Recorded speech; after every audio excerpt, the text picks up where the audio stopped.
All right, hello. My name is Ezekiel Garcia here for the Guff Stuff YouTube channel. I'm here with Phil Moore. You may know him as the host of Dick Arcade and also there we go, and also the host of You're On. You may or may not remember that. You remember You're On? Yeah. Nobody remembers You're On. I tell people about You're On, like, what the heck was that? Yeah, I know. Hey, trust me. There's some things I remember, and every time I come home from school, I put on Nickelodeon, and that was on. And you were on all that too, right? I was on. I did the pilot of all that. Right. But the other thing that people kind of think that I was regularly on, I was on like 25, 30 episodes of Figure It Out. Right. That's the other thing too. So like we did Nick Arcade, and then we would do live stuff. Nick takes over your schools, big helpathons and stuff like that. Yeah. And then back on TV, it was like a round of I did all that, and then I did just the pilot. Right. And then I did a whole bunch of Figure It Outs, which was a lot of fun. Right. And nothing like walking around with slime in your pants. Right, exactly. Slime in your pants. Now, I'm not talking about the good kind. I'm talking about the one that goes squish. Right, exactly. And you were a big part of Nickelodeon during the '90s and beyond that. And and given the fact that there was a lot of old cartoons, a lot of shows, getting revived. Right. It's obvious the whole nostalgia train. It's big right now. And how do you feel about that? How do you feel about all these revivals? With Hey Arnold. We got Rocko's Modern Life coming back. Right. How do you feel about this whole nostalgia train that's been going on? Well, I gotta tell you, I don't want to get all sappy, but seriously, I feel incredibly privileged, honored, blessed. Seriously, because it was a fun gig. Don't get me. It was the best. The '90s was like the golden era of Nickelodeon. You know what I'm saying? Right. And so it was a great time to be there. Going to work was like going to play. Yeah. I mean, it was like stuff you had to do. You had to hit your marks. You had to know your lines. You had to know the rules and stuff like that. But still, all in all, we were literally like organized playing. Yeah. And you think it's done and it's over with. And you go on with your life. We grow up, get married, have kids, go on and do things. And then all of a sudden, this little thing that you did has resonated. And it's really cool because not everything has. You know what I'm saying? There are certain things that have happened, things that are on other channels, even things that are on Nickelodeon, nobody remembers. Right. But the fact that this little show, it was only on for 2 seasons, and it seemed to live through gas. People wanted to live through Splat Yo Splat. Yeah. Everybody keeps hitting me up on Twitter. I don't own Splat. They want to see Nick Arcade on Splat. Hashtag Nick Arcade on Splat. Let's start that right now. Exactly. But listen, man, I can't believe it. My thing is the '90s are the new black, and I'm the old one. Right. But seriously, I think what's so amazing about Nickelodeon at the time, since it was relatively new at the time, it was starting to pick up, and these live action shows, now they're sticking to more live action. I mean, you have SpongeBob SquarePants and all this stuff, that's still kicking. Right. But really, it's I think it's amazing that. Well, I tell you what it was. It was a creator's dream house. That's what it was. Right. The powers that be at the time kind of stopped and said, okay, look, we don't know exactly what it is we want to do, but anything we do, we want it to be from the mindset of a kid. Yeah. And so the adults were allowed to think in a kid's mind. Right, a lot of the people that created the shows back in the day, they were parents or they were recently graduated college, so they were just one step away from high school. Right. So they still had that mentality and they had that kind of free spirit. And Nickelodeon at the time, it was no real ground rules. It was like, it's a game show, okay. It's a show about a couple of kids in high school, okay. It's 2 brothers with the exact same name. Yeah. Okay, Yeah, exactly. You want some singing and dancing kids? All right. You want to do Saturday Night Live for kids? All right. Yeah. You want to do a mystery show? All right, fine. You want a girl who breaks the 4th wall and explains it all? It didn't matter. You want to do American Gladiators for kids? Right. You want a kid to put their parent in the pie pod? Right. It was like as long as no one got hurt, and as long as it wasn't disrespectful, it was game on. Right. Right, and in the '90s saw that era when video gaming technology, for respect for me, started to really hit its stride. I mean, video games started 70s and 80s. Yeah, exactly. But when it got to the point where people were buying systems, people were going to places like Chuck E. Cheese's and Showbiz Pizzas and Discovery Zone. Y'all remember Discovery Zone? Oh, man, I actually have no idea of that one. Google it. Discovery Zone was like video games and big giant tubes. When you go to McDonald's and you got the little play area? Right. Yeah. Imagine that but this size. Yeah. That's what Discovery Zone was. Right. But then people can then start. That's when they started getting the home systems, and everybody started buying all of the different home systems that were coming out. Yeah. So just like with Nickelodeon, it was popping off, and video gaming technology was getting sophisticated and popping off.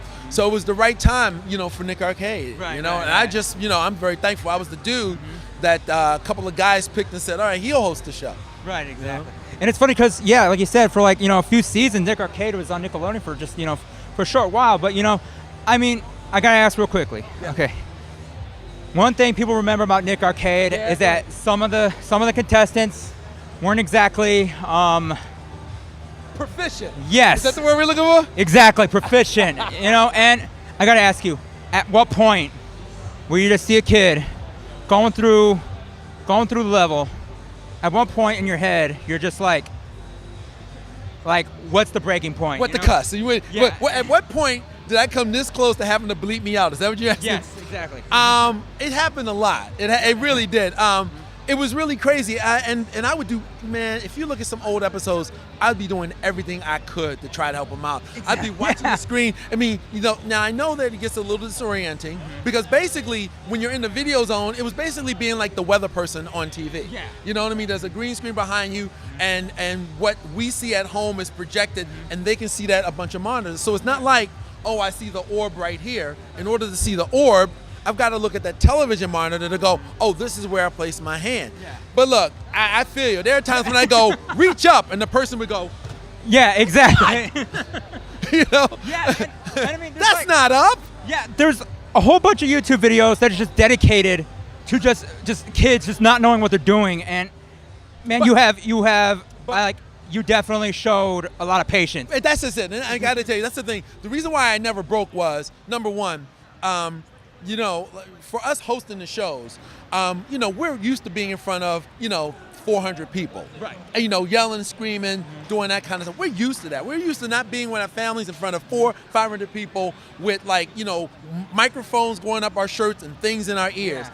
But you take the average 14-year-old, they're like, what is going on? Yeah, exactly. So you're taking them out of their element, you're separating them from their friends, their family, they're doing this thing literally by themselves. And meanwhile, there's 500 people within view of them yelling and screaming. Yeah. They're cheering and everything, but still, it's very disorienting. So, I got to give them props for making it through.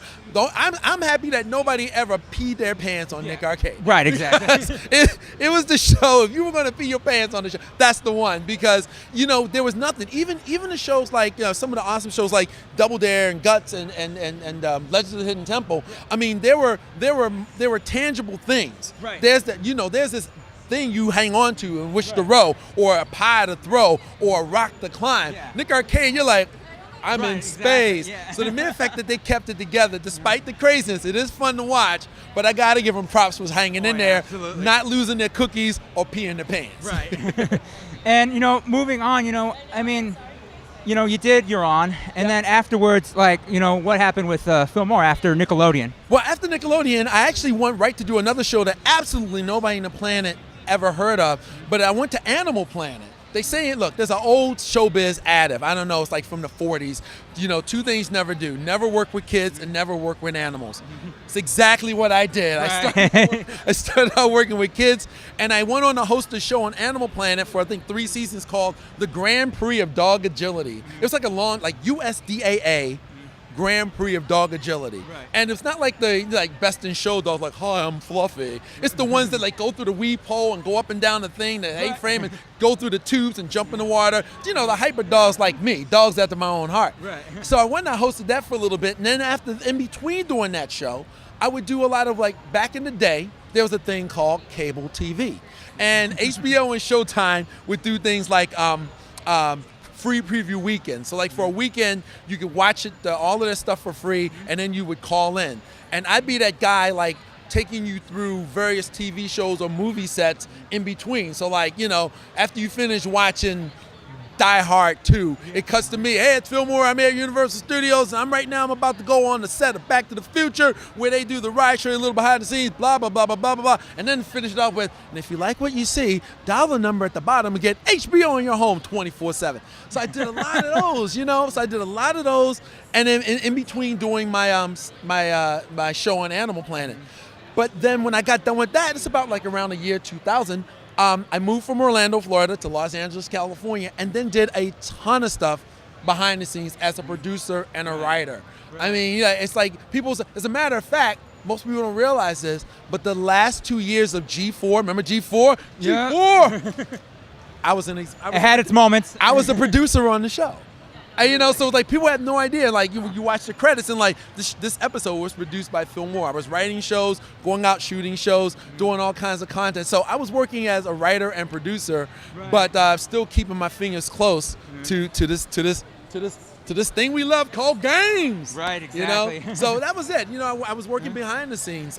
But now, look, with this, like you said, this renaissance, if you would, of nostalgia coming back, I'm making appearances now at the Expos. These are great. I didn't know they existed. I mean, like Mark Summers said, how come you're not doing them? I'm like, I don't know. And I did one. And it was fantastic, man. So now I'm doing them on the regular. I've talked to the people, putting together. I put together a new show format that we're trying to get up and running, which is kind of like Nick Arcade, but for grown-ups, called Battle Arcade. So that's kind of like the new hotness of what we're now trying to move into. Because like you said, it's not me saying, hey, I want to re-tap into the glory days. No. People are going, bring it back, man. Yeah, so trying to see what we can do to make it happen, Captain. Right. And honestly, before we let you go, I mean, would you say, would you rather have done, continue to do, hosting shows, or is behind the scenes more comfortable for you? I mean, you know what? I gotta admit, look, when I was behind, here's a long answer, but I'll make it real short. I thought I was absolutely happy behind the scenes. It was just a transition. You did the shows, Nickelodeon was done, Animal Planet was done. Somebody asked me what I write on a show. It was a show on Fox. I loved doing it. And then all of a sudden, one thing just led to another. And it was kind of cool. It was another outlet for creating, being creative.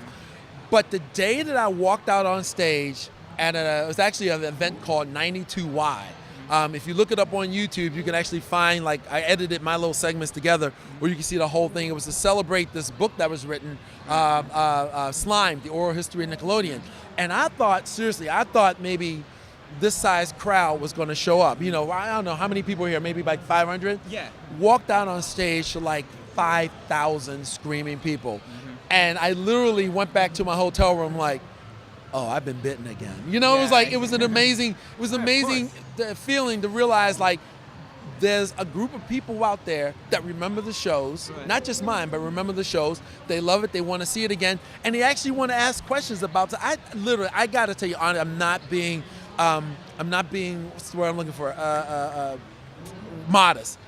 I had no idea anybody still cared until I spent an hour answering questions and telling stories about Nick Arcade, Nickelodeon, what it was like to do this, that, and the other, how we did the things, talking about the contestants. Right. People like you, man, that are asking these questions, I didn't know you existed until like a year and a half ago, so now here I am. Right. So I think now, man, I'm back, you know what I mean? Mm-hmm. Not back, I'm still producing, but if there's an opportunity, if somebody wants me to show up, if there's a thing to do, and even trying to get this new show, Battle Arcade, up and running, there's actually a thing for it on GoFundMe for Battle Arcade, because I'm working with an agent. We're trying to bring two pieces together to shoot the first episode, and just get it out there. Man, it's a great feeling. I mean, I owe it to the people. I owe it to you. I owe it to those guys holding the cameras, everybody watching. Because like I said, I thought I was happy, just writing stuff and telling other people what to do. But man, 90s Nick lives. Right, exactly. And I love it. So I'm happy to being back out there. As long as people are wanting to hear it and see it, I'm more than happy to step up and just share, because it was an amazing experience for me. I bought my first car because of Nickelodeon. Right, exactly. I bought my first house because of Nickelodeon, and I got to travel around the country. I've been to 49 of the 50 states, meeting kids from all across America who are now grown-ups. and they share these experiences, and I'm humbled to have been a part of that. Right. You Well, know? all right. Well, I would like to thank you so much for doing this interview, Mr. Fillmore. Hopefully, Battle Arcade, finally gets picked up. Yeah. And thank you so much for watching this interview, and we'll see you next time. Thank you, man. Not a problem, man. I don't even scare you. Don't hit me. No, you're good. No, man, you're good, man. All right, buddy. Not a Thank you problem. so much. Not a Great job, problem. dude. Seriously, Great thank you. job. My All absolute right, you gonna be pleasure. here all weekend? All weekend long, man. Sweet. So swing All on right. by. I'll be here all weekend.